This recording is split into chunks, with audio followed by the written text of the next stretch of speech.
ആശമാരുടെ ഓണറേറിയത്തിനുള്ള മാനദണ്ഡങ്ങൾ പിൻവലിച്ച് സർക്കാരിന്റെ ഉത്തരവിറക്കി. ഓണറേറിയം തുക ലഭിക്കാനുള്ള 10 മാനദണ്ഡങ്ങളാണ് ഒഴിവാക്കിയത്. ഇൻസെന്റീവിനുള്ള മാനദണ്ഡങ്ങളിലും ഇളവ് വരുത്തി. ആശമാരുടെ പ്രശ്നങ്ങൾ പഠിക്കാൻ നിയമിച്ച കമ്മിറ്റിയുടെ നിർദ്ദേശപ്രകാരമാണ് ഉത്തരവ്.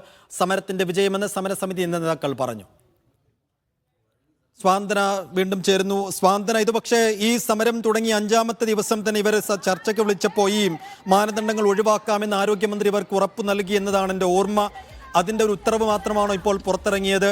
ഈ സർക്കാരിൻ്റെ ഈ നീക്കത്തെയെങ്കിലും എങ്ങനെയാണ് കാണുന്നത് ആശമാർ?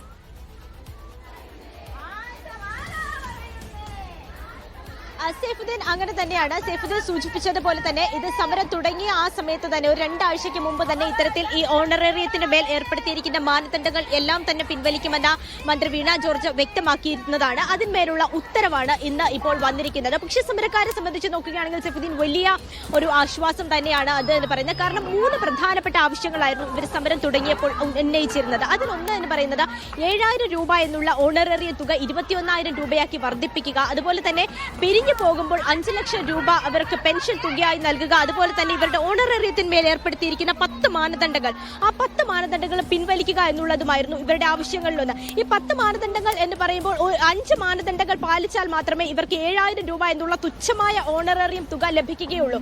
അതിൽ 5 മാനദണ്ഡങ്ങൾ ഇനി പാലിച്ചില്ല എങ്കിൽ ഓരോ മാനദണ്ഡത്തിനും 700 രൂപ വീതം നഷ്ടമാകുന്ന ഒരു സാഹചര്യവും ഉണ്ടായിരുന്നു. കിട്ടുന്നത് തന്നെ 7000 രൂപ എന്നുള്ള തുച്ഛമായ തുകയാണ്. അതിൽ നിന്ന് ഓരോ മാനദണ്ഡങ്ങൾ പാലിക്കാതെ പോകുമ്പോൾ അവർക്ക് ഓരോ 700 രൂപയും നഷ്ടമാകുക എന്ന് പറയുമ്പോൾ പല ആളുകൾക്കും ഒരു മാസം 3000-4000 രൂപ മാത്രമാണ് ഈ ഓണറേറിയ തുക അല്ലെങ്കിൽ വേതന തുകയായി ലഭിച്ചിരുന്നത്. രാവന്തിയോളം പകലെടുത്തിട്ടാണ് അത്രയും രൂപ നഷ്ടമാകുന്നത് എന്നുള്ളത് ഇവരെ സംബന്ധിച്ചിടത്തോളം വലിയ ഒരു നഷ്ടം തന്നെയായിരുന്നു സൈഫുദ്ദീൻ. പക്ഷേ ഇപ്പോൾ ആ മാനദണ്ഡങ്ങളെല്ലാം തന്നെ പിൻവലിച്ചതിന് പിന്നാലെ തന്നെ ഇവർക്ക് വലിയൊരു ആശ്വാസമുണ്ട്. സമരത്തിന്റെ ഒരു വിജയമായി തന്നെയാണ് ഇവർ അതിനെ അടയാളപ്പെടുത്തുകയും ചെയ്യുന്നത്. നമ്മളോടൊപ്പം ഇവിടെ ഒരു ആശാപ്രവർത്തകയായി ചേച്ചി ചേരുന്നുണ്ട്. ചേച്ചി, ഇപ്പോൾ ഓണറേറിയത്തിന്മേലുള്ള ഈ ഒരു മാനദണ്ഡം പിൻവലിക്കണമെന്ന് നിങ്ങളുടെ തുടങ്ങിയപ്പോൾ മുതലുള്ള ആവശ്യമായിരുന്നു, അതിപ്പോൾ മാറ്റിയിരിക്കുകയാണ്. എന്താണ് അതിനോട് പറയാനുള്ളത്? അങ്ങനെ മാറ്റുമ്പോൾ നിങ്ങൾക്ക് എന്തൊക്കെ ഗുണങ്ങളായിരിക്കും ഉണ്ടാകുക? തീർച്ചയായിട്ടും അത് സന്തോഷമുള്ള കാര്യം തന്നെയാണ്. കാരണം ഞങ്ങള് സമരം തുടങ്ങിയ ആ സമയം തൊട്ട് ഞങ്ങൾ ആവശ്യപ്പെട്ടതാണ് 10 മാനദണ്ഡങ്ങളും പിൻവലിക്കണമെന്ന്. ഓൾറെഡി ഒരു 5 പിൻവലിച്ചെന്ന് പറഞ്ഞു. അപ്പോൾ ഞങ്ങൾ പറഞ്ഞു ഇല്ല 10 പിൻവലിക്കണമെന്ന് പറഞ്ഞു. അപ്പോൾ അത് കേട്ടപ്പോൾ നമുക്ക് സന്തോഷമുണ്ട്. അല്ലെങ്കിൽ എന്ന് പറഞ്ഞാൽ ഈ 5 മാനദണ്ഡങ്ങൾ ഒരുപക്ഷെ എല്ലാവർക്കും എല്ലാ സമയത്തും എല്ലാം ചെയ്യാൻ പറ്റുന്നവരില്ല. നമ്മൾ ചെയ്യുന്നത് അതിനേക്കാളും കൂടുതലാണ്. അപ്പോൾ അത് നമുക്ക് സന്തോഷമുള്ള 10 മാനദണ്ഡങ്ങൾ ഏതെങ്കിലും ഒരു 2 എണ്ണം എങ്ങനെയാണ് ആ മാനദണ്ഡങ്ങൾ നമ്മൾ പ്രേക്ഷകർക്ക് മനസ്സിലാക്കാൻ വേണ്ടി ഒന്ന് പറയാം. ഇപ്പം നമ്മൾ PHSCയിൽ ആശാ റിവ്യൂ മീറ്റിംഗിൽ പങ്കെടുത്തില്ലെങ്കിൽ 700 രൂപ കുറയും. അതേപോലെ നമ്മൾ കുത്തിവയ്പ്പിന് പങ്കെടുത്തില്ലെങ്കിൽ 700 രൂപ കുറയും. ആർദ്രം ഡ്യൂട്ടി എന്ന് പറഞ്ഞുണ്ട്, ആശുപത്രി 2 ഡ്യൂട്ടി എടുത്തില്ലെങ്കിൽ അത് 700 അത് കുറയും. ഇങ്ങനെ കുറേ അതങ്ങനെയാണ് 10 മാനദണ്ഡങ്ങൾ പറഞ്ഞത്.